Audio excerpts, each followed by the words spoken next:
tema que estamos iniciando es una serie sobre la misión de la Iglesia. Y esto ha sido un acuerdo que tomamos con el presbiterio, nuestro presbiterio Juan Calvino. Y era muy, voy a decir, interesante, aunque es más que interesante, que nuestro hermano, el doctor Miguel, la semana pasada me llamó por teléfono y me dice, creo que debemos tratar la misión, porque como iglesia parece que estamos muy contentos de estar aquí, pero ¿cuál es nuestra misión? Y coincidió con lo que hemos venido conversando en el presbiterio. Como iglesia necesitamos una y otra vez recordar cuál es nuestra misión. Y también decidimos verlos primeramente, por supuesto, en los evangelios. Y comenzar con el primer evangelio, de Mateo. Y algo que yo quería mostrarles era que el evangelio de Mateo es probablemente uno de los, no el único, porque también está en los otros evangelios, pero con mucha claridad que nos habla de la presencia de Cristo. No sé cuántos lo han notado, pero debo hacerlo y a ver brevemente. Cuando vamos al primer capítulo, nos va a decir, el nacimiento de Jesucristo fue así. Es decir, Cristo está en la historia de este mundo, ¿no? Y por supuesto, ya hemos tratado muchos asuntos durante la Pascua. Y dice más, María tendrá un hijo, a quien pondrás por nombre Jesús, porque él salvará a su pueblo de sus pecados. Con lo cual nos retrata en forma clara, sencilla, que si Dios ha venido en Cristo, es porque los seres humanos tenemos un gran problema. Y es tan grande el problema que solamente Dios, en Jesucristo, podía solucionarlo. Y que evidentemente no es el problema político del cual esperamos salir. Y tampoco es económico. Los grandes problemas sociales, sino muchos de ellos pueden ser fruto de ese problema fundamental que tenemos como seres humanos. Y aquí lo dice con toda claridad, Él salvará a su pueblo de sus pecados. La tragedia más grande que tenemos como seres humanos es esa, ser pecadores. Y olvidarnos que somos y pensar que los pecadores son nosotros, los de otra religión, los de otra persuasión política o económica. Pero darnos cuenta que todos somos pecadores es un buen paso. Y que Jesús vino justamente por los pecadores. Pero han notado que en este primer capítulo también, bueno, les digo algo, otros hermanos van a estar predicando sobre el texto. O sea, yo no tengo esta mañana que predicar sobre el texto, sino señalarles cuáles son esos textos sobre la presencia de Cristo. Todo esto sucedió para que se cumpliera lo que el Señor había dicho al profeta. Una virgen concebirá y dará a luz un hijo y le pondrás por nombre Emmanuel, que significa Dios con nosotros. O sea, la presencia de Dios en la historia marca dentro de la historia humana el inicio de la misión de Dios,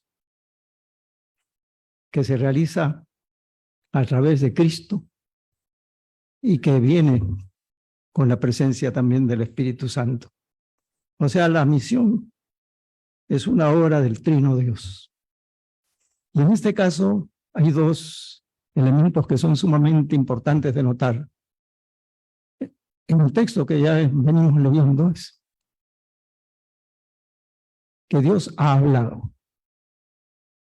El profeta dijo, y ha hablado otra vez de los profetas, y ustedes ya conocen ese texto precioso. Dios habiendo hablado muchas veces en otros tiempos por los profetas, en estos postreros días nos ha hablado a través del Hijo, a quien constituyó heredero de todo, por quien asimismo hizo el universo. Bueno, miremos la grandeza de Cristo. Dios ha hablado y Dios obra en la historia humana. Dios se hizo hombre. ¿Por qué? Porque los seres humanos que estamos enmarcados dentro de un espacio, tiempo, historia, con todos los cambios que han podido haber desde Abraham hasta nuestros días, participamos de la misma tragedia.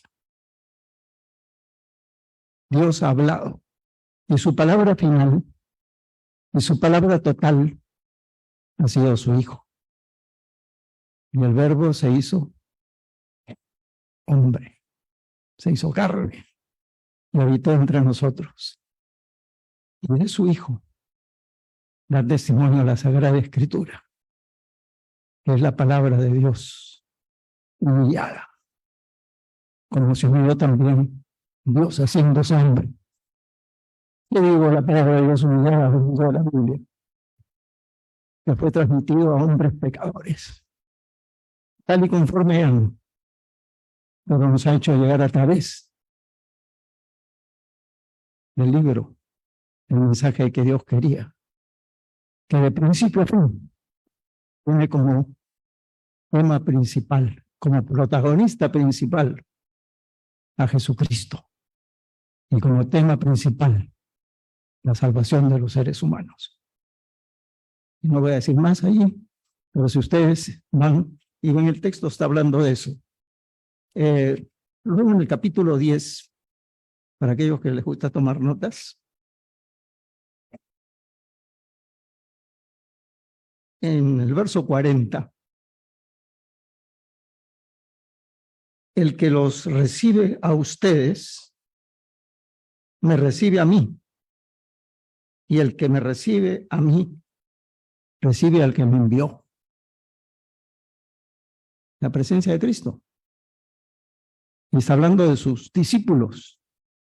Si ustedes leen todo el capítulo, se van a dar cuenta que esos discípulos tenían un encargo especial de parte del Señor. Predicar, enseñar y servir. Y cuando digo servir es más amplio que dar pan a los prójimos. Era sanar enfermos, exorcizar demonios. Les dio poder para eso. Y algo que siempre uno tiene que mirar con mucha reverencia es el que los recibe a ustedes, los discípulos. Y más adelante va a decir que son profetas, que son justos, que son pequeñitos. O sea, no se está refiriendo solamente al grupo apostólico. Yo pienso que se está refiriendo a la iglesia en su totalidad. Aquellos que le han confiado la vida al Señor. Por supuesto, todos tenemos diferentes dones, pero la iglesia es una iglesia profética. Es una iglesia que está llamada por la misericordia de Dios a vivir como gente justa.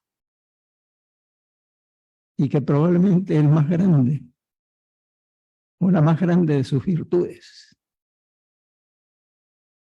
es la humildad.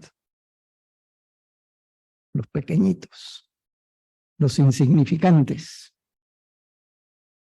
los que no los toman en cuenta. Dios quiere obrar a través de ellos. Y Pablo en Corintios va a hablar bastante. Y como digo, no he venido a predicar sobre esto, le va a tocar a otro pastor. Solamente señalarles que Dios está presente. Y luego viene el capítulo 18. El capítulo 18 tiene elementos conmovedores también. De cierto, en el verso 3, para adelante. De cierto les digo que si ustedes no cambian y se vuelven como niños, no entrarán en el reino de los cielos. Así que cualquiera que se humilla como un niño como este, es el mayor en el reino de los cielos. Y cualquiera que recibe en mi nombre a un niño como este, a mí me recibe. Bueno, muchos piensan que se está refiriendo también a los discípulos, y después que los ha llamado pequeñitos, es probable. Pero los niños tienen un lugar de privilegio dentro del plan salvador de Dios. Y por eso tal vez Dante, en los círculos del infierno, decía que los que violentan a los niños tendrán un lugar muy especial de tormento. No voy a decir más, sino que pensemos en nuestros niños. Y cuando digo nuestros niños, no solo los de la congregación, ni solo los niños evangélicos, sino en la niñez del país. Y Pablo, que está detrás mío, sabe que en la última reunión de la Sociedad Bíblica, yo les pedí que tengamos en cuenta a los niños, que son explotados en trabajo, que son vulnerables en muchas formas, que muchas veces, bueno, felizmente tienen su clase aquí, las iglesias y nosotros también. Planeamos todo para los adultos, cuando deberíamos estar pensando también y más en nuestros niños. Y cuando muchos quisieran de repente ocupar un lugar en el púlpito, pero hay pocos que quisieran ir y dar las clases a los niños, de los cuales el Señor les ha dado un lugar privilegiado en el mundo y en la iglesia. Y tenemos bastantes luchas en el país por estos niños. Como digo, no le quiero robar el sermón al próximo predicador, pero más adelante están los versos bien conocidos, comenzando con el 18. De cierto les digo que todo lo que aten en la tierra será atado en el cielo, y todo lo que desaten en la tierra será desatado en el cielo. Una vez más les digo que si en este mundo dos de ustedes se ponen de acuerdo en lo que piden, mi Padre que está en los cielos se lo concederá. Porque donde dos o tres se reúnen en mi nombre, allí estoy yo en medio de ellos. Normalmente tomamos este párrafo o este texto para nuestras reuniones de oración, y sin duda que hacemos bien. Pero cuando vemos todo el contexto, está hablando de la experiencia humana, probablemente necesidad fundamental, no solo para nuestra relación con Dios, sino para nuestra interrelación con nuestros prójimos, comenzando por nuestro propio hogar y por nuestro cónyuge. El perdón. El perdón. De eso está hablando, del perdón.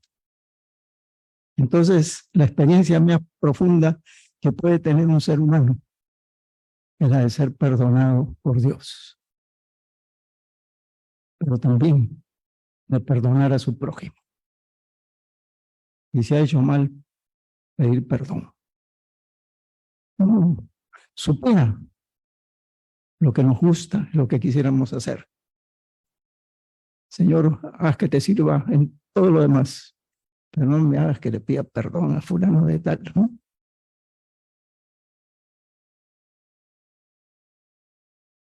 El perdón. Y no debo decir más, pero Si no perdonamos, tampoco vamos a tener el perdón del Señor. A veces nos saltamos eso en el Padre Nuestro. El que no perdona, tampoco alcanza el perdón.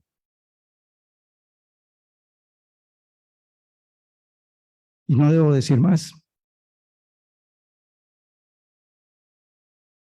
Y por supuesto pasamos al 25. Y para aquellos que hemos estado y seguimos estando, porque creemos que es bíblico, muy comprometidos con la gente vulnerable, marginal, necesitada, pobre. El mensaje es muy directo. ¿En qué forma es directo? En el capítulo 25 todos recordamos lo que el Señor le está diciendo.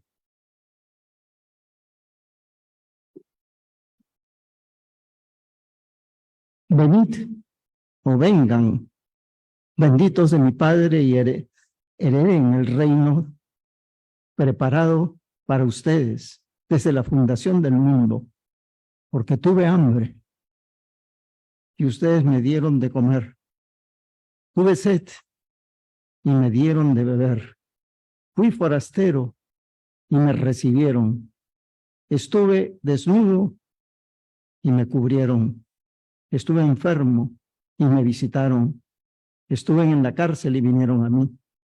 Entonces los justos te preguntarán, Señor, ¿cuándo te vimos con hambre y te dimos de comer?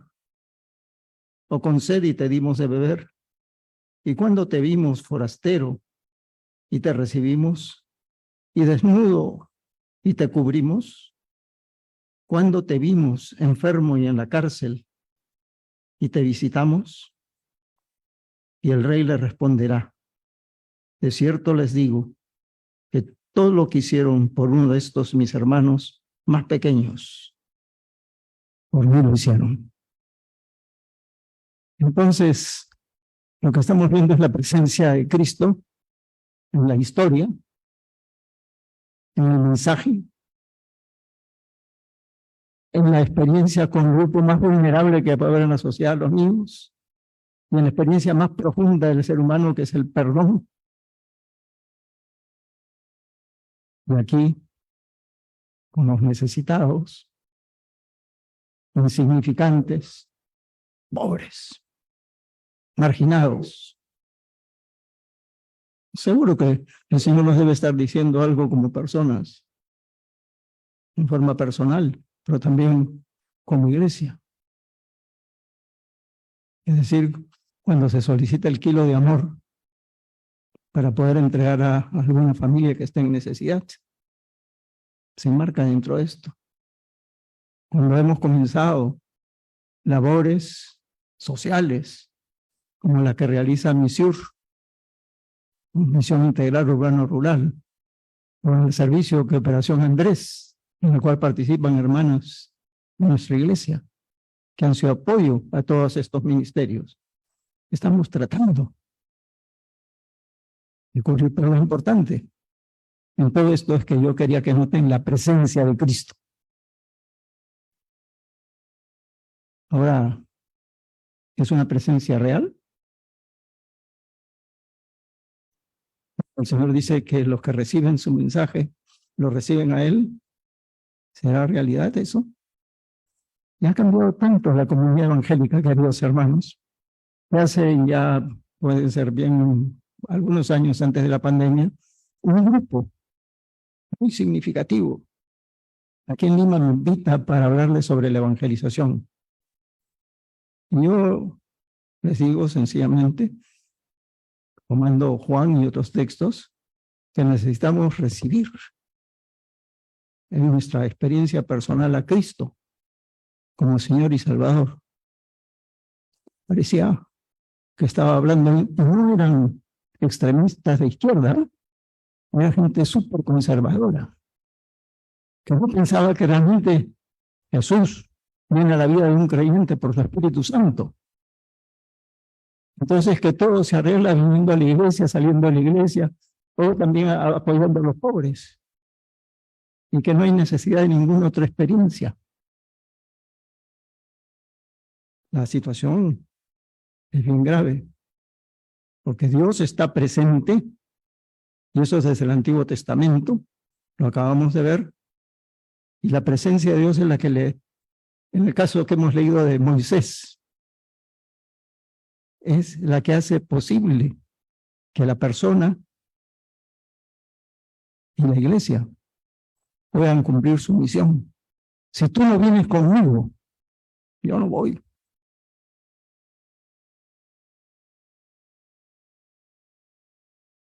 No recuerdo ahora el predicador, pero el relato está en el libro La autoridad de Martín Lloyd, un predicador antiguo conocido, que tenía que predicar a una gran multitud en Gran Bretaña.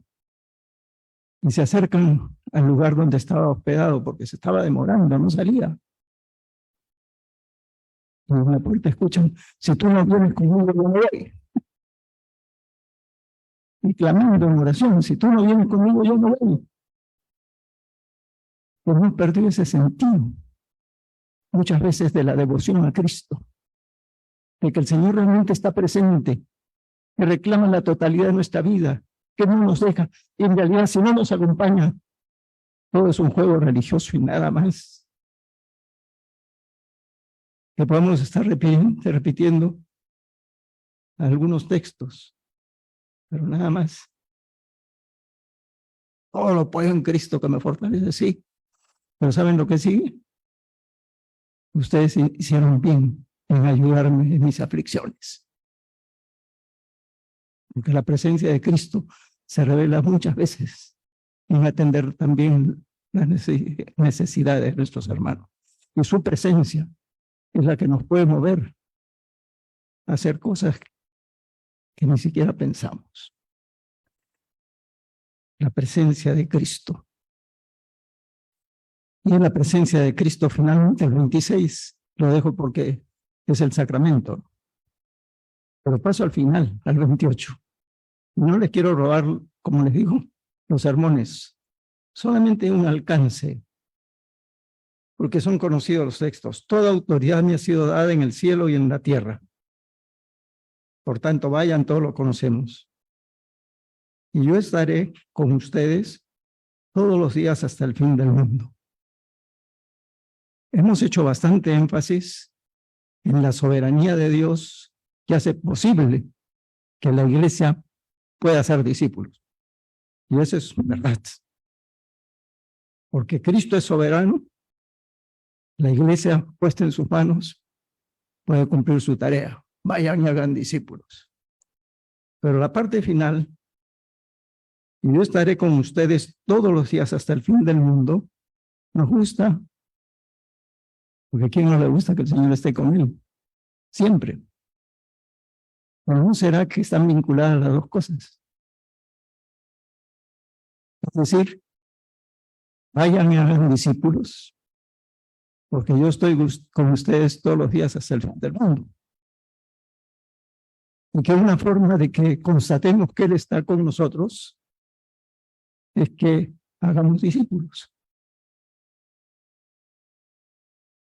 Y por supuesto, eso va a demandar tiempo, esfuerzo,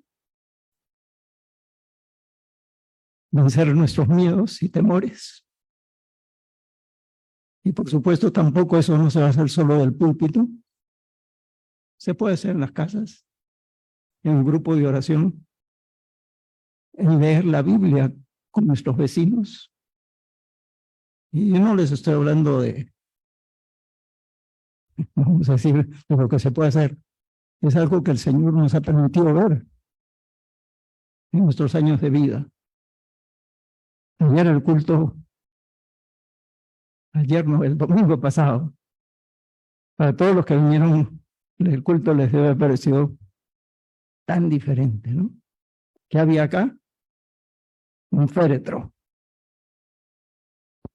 La iglesia estuvo llena. Nuestra hermana Liz de Ferrer pasó a la presencia de Dios. Pero con Víctor los conocimos en el año 1958, cuando ingresamos en ingeniería química. conversamos mucho. Él pertenecía a la Acción Católica. Yo pertenecía al CBU. En ese momento se llamaba Círculo Bíblico Universitario. Le propuse tener un grupo de estudio bíblico en la facultad. Y comenzamos los dos. Y lo tuvimos durante los 6 años, o 5 años. El primero fue de pre. Y por supuesto, cuando yo pienso en ese tiempo, no tengo idea de lo que puedo haber dicho, porque no tenía conocimientos que puedo tener ahora. Pero el Señor honró su palabra. Tuvimos personas que confesaron su fe en Cristo, sin tener que levantar la mano ni nada de eso. Confesaron su fe en Cristo. Y hay hermanos también cercanos y hermanas con quienes hemos solamente participado, invitándolos a leer la Biblia. Pero yo soy católica, ¿no? Pero lo único que vamos a hacer es leer la Biblia. Y podemos usar la versión católica. Y una de ellas, una vez nos dijo, ¿y cómo los sacerdotes no nos han enseñado esto? ¿Ah? Bueno, estamos pensando mucho, queridos hermanos y hermanas, en que nuestro pueblo es muy religioso. Y que normalmente los evangélicos hemos tratado de ser muy críticos y hemos visto todo eso solamente como idolatría. Y pueden haber elementos ciertos. Pero también es cierto que no nos hemos acercado con humildad y con amor. También es cierto que no los hemos hecho objeto de nuestras oraciones. Es únicamente por la gracia de Dios que tenemos aquí a 2 cargadores del Señor de los milagros. Nos han puesto a pensar en esa multitud del Señor de los milagros que el Espíritu Santo quiere usar para que confiesen al Cristo verdadero, al Cristo de la Biblia. Sí, es un avivamiento espiritual. ¿Cómo cambiaría realmente el país? Entonces todo no ha sido tan malo. Por lo menos hay una idea de la gente en cuanto a Dios. ¿Cómo les hacemos para que ellos lleguen a confesar a Jesucristo como Señor y Salvador? Evidentemente, fuera de la presencia de Cristo, no se puede hacer nada. Y ahí la iglesia hay veces, y también nosotros los dirigentes podemos equivocarnos y pensar que el cambio, la transformación va a venir por nuestras decisiones políticas, o por nuestra adhesión a ciertas cosas. Y la iglesia deja de ser la iglesia para convertirse en un apéndice de alguna estructura política o filosófica o económica. Y pierde de vista su tarea principal: predicar el evangelio, hacer discípulos, adorar al Dios viviente, manifestar amor entre la comunidad, servir en el nombre de Cristo a aquellos que tienen necesidades, poder mirar este mundo como propiedad de Dios, en el cual Él nos ha puesto como mayordomos para que cuidemos de su creación. La tarea es grande. Bueno, el sermón era sobre presencia, la presencia de Cristo en la historia, en el mensaje, en los niños, en la profunda experiencia del perdón, en la gente necesitada y pobre, y en hacer discípulos. Y hemos leído el pasaje de lo que vamos a celebrar enseguida, que está en el capítulo 26.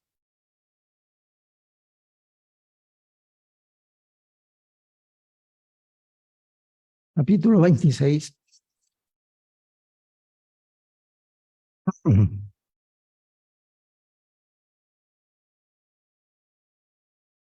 Institución de la cena. Así como está el texto, parece que no nos dice nada sobre la presencia del Señor. Mientras comían, Jesús tomó el pan y lo bendijo. Luego lo partió y se lo dio a sus discípulos. Y les dijo, tomen y coman, este es mi cuerpo. Después tomó la copa y luego de dar gracias, la entregó a sus discípulos y les dijo, beban de ellos todos, porque esto es mi sangre del nuevo pacto, que es derramada por muchos para perdón de los pecados. Yo les digo que desde ahora no volveré a beber de este fruto de la vid hasta el día en que lo vea con ustedes, el vino nuevo en el reino del Padre.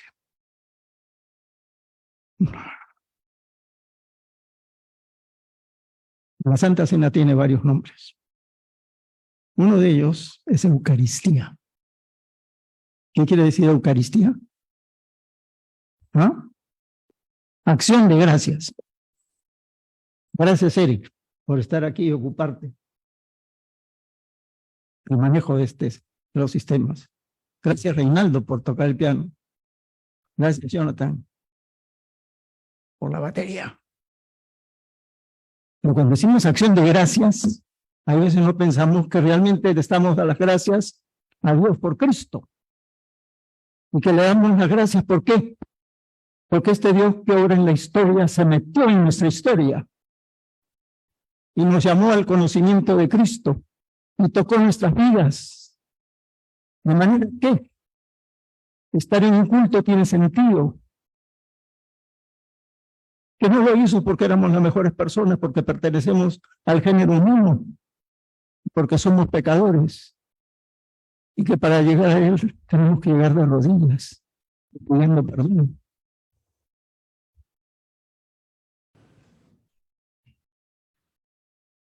Entonces, si eso es así, Eucaristía, ¿por qué le damos gracias al Señor? Porque Él entró en el mundo y en la historia. Porque Él quebró el silencio y la agonía. Y sabemos el cántico de Pagura. Y eso es verdad. Esa es la verdad del Evangelio. Le damos gracias porque Él realmente entró en nuestra vida, perdonó nuestros pecados y nos dio una nueva visión de la vida. No porque fuéramos mejores que nadie. Por gracia. Por su gracia soberana. Libre. ¿Cierto? Tenemos razones para darle gracias. Pero nosotros llamamos también a esta acción de gracias o comunión o cena del Señor sacramento. Y por supuesto, la palabra sacramento no está en el Nuevo Testamento ni en la Biblia. Pero cuando estamos hablando de sacramento, no estamos hablando de algo mágico que sucede aquí, ¿no? Que el pan se va a transformar en el verdadero cuerpo de Cristo y la copa se va a transformar en la sangre. No estamos hablando de eso. ¿De qué estamos hablando? ¿O qué habla la Iglesia cuando habla del sacramento? Nos hace recordar que dependemos ahí de una práctica del gobierno romano. Así, ¿cuál era? Sacramento. Era el voto que hacía el pagano para ingresar al ejército del César. Y al ingresar al ejército del César, ponía su vida a disposición de César. Ya no se pertenecía a sí mismo. Y por supuesto, Roma, el imperio, también le ofrecía a ese que se integró todos los beneficios del imperio, sus alimentos, su armadura, sus ejercicios. Es decir, se preocupaba por él. Pero, ¿qué era lo que a cambio recibía? Que esa persona sabía que podía vivir y morir por el imperio. Y hermanos, podemos también no estar de acuerdo con la palabra, pero el hecho es que sí nos dice algo, que cuando nosotros nos hemos bautizado, hemos confesado nuestra fe, estamos ingresando a la iglesia, que es vista también como el ejército de Cristo. Que estamos entrando en una batalla. Estoy pensando eso y decía, ¿se lo digo o no se lo digo? Estoy pensando en una batalla en la cual nos encontramos porque somos soldados.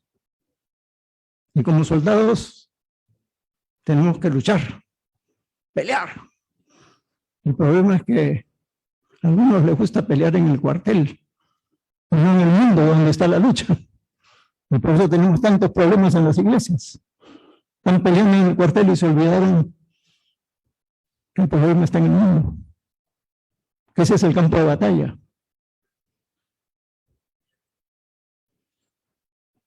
Bueno, entonces, ¿qué indica esto en cuanto a la cena? Por supuesto que es un pacto que Dios ha hecho con su pueblo. Lo hizo en el Antiguo Testamento y aquí nos dice que es el Nuevo Testamento, ¿no? Una alianza, un pacto con aquellos que son suyos. Y ese día estaban los 12.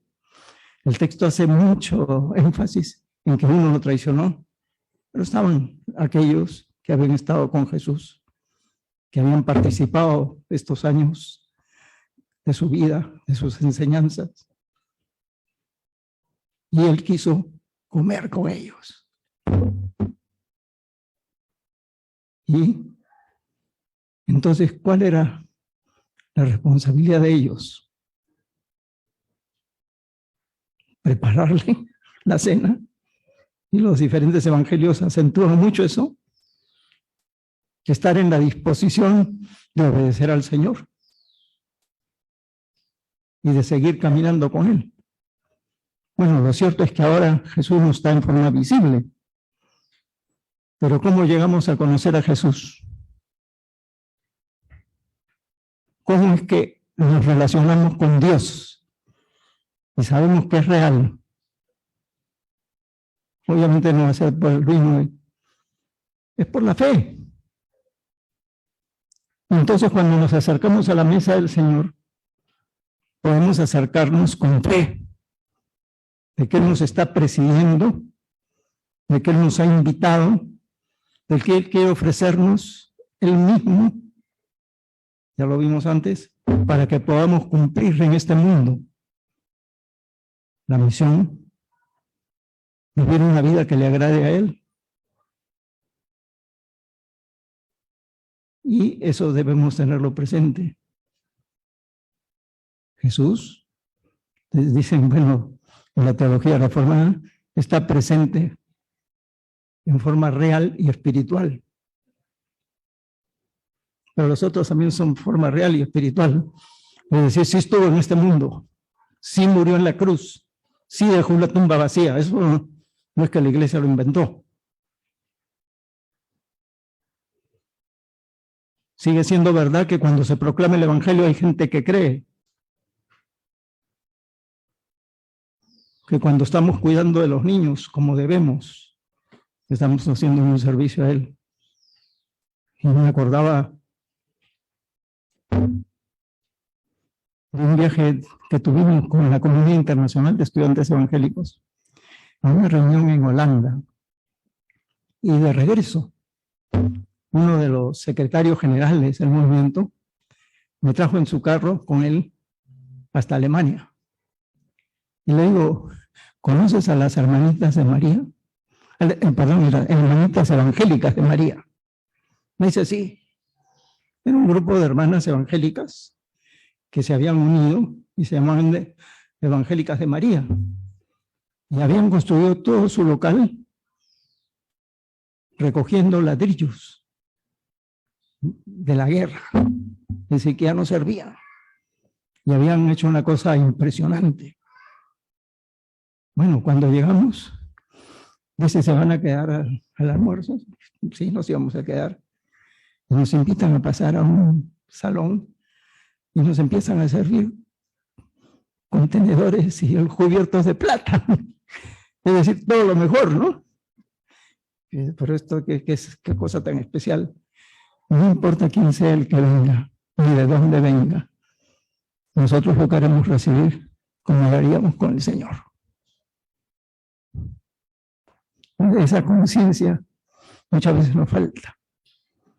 Es decir, en términos bien sencillos, darnos cuenta que Jesús está presente en todo momento de nuestra vida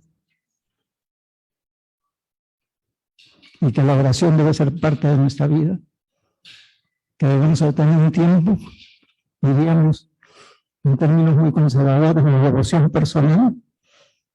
¿Por qué? Porque reconocemos que Él está presente, que nuestra vida está en sus manos, que queremos realmente ser obedientes.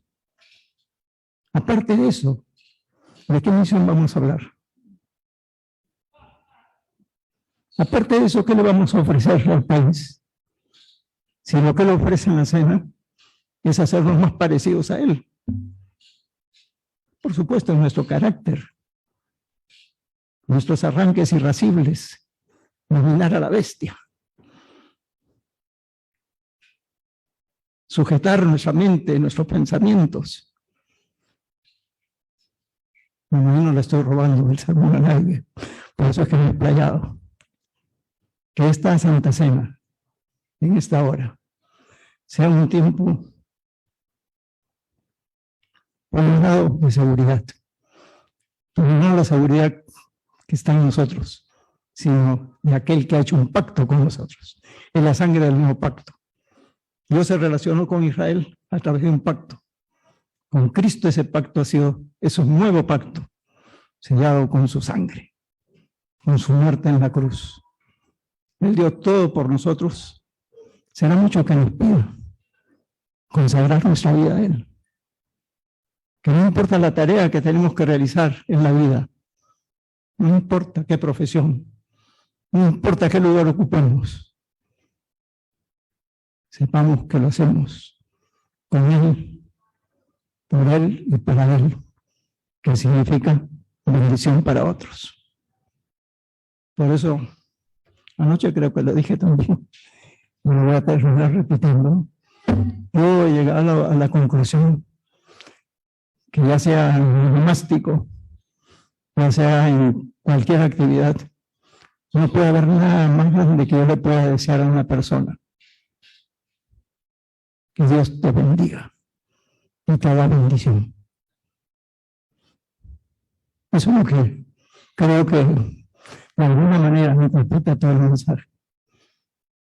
Dios está presente para bendecirnos, pero no para que nos quedemos sin hacer discípulos, sino para hacernos bendición en diferentes formas y a otras personas. Bueno, pues eso nos bendiga, nos haga bendición. Amén.